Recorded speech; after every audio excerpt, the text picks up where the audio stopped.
గుమ్మ నేను ఆగకపోతున్నవో అలసుగా చూస్తున్నావు నీ సొమ్మేమన్నడిగిన్నా సోకుల పడుతున్నవో సొమ్మ సిల్లిపోతావో నీ ఎంట తిరుగుతున్నానని అలసైపోతున్నానా నువ్వే కావాలనొస్తే నన్నే కాదంటవా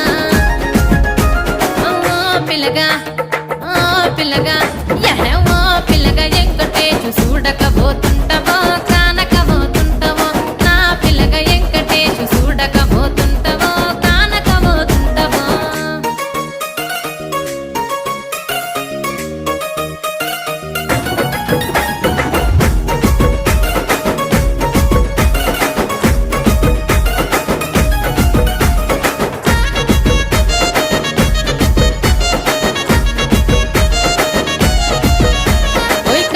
కాటుక వెడితే కన్యాకుమారి